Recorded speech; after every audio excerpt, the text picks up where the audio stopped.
Evaluation of financial risk. What is evaluation? From stakeholder point of view, company point of view, government point of view. So the three point of views you want to see this risk of financial risk evaluation. What stakeholder? Shareholder. I invested money in the company, they are stakeholder. Company, they are doing the business, their point of view. Government, they gave the land, they gave the freedom, they are providing security, they are providing infrastructure to do business in this country. That then what is what is that company is giving to the shareholders and the company government. Stakeholder point of view, it is a financial gearing ratio of debt in the company capital structure, debt equity ratio.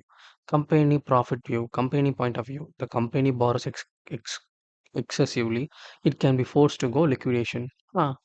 So they lack to maintain cash inflow, cash outflow.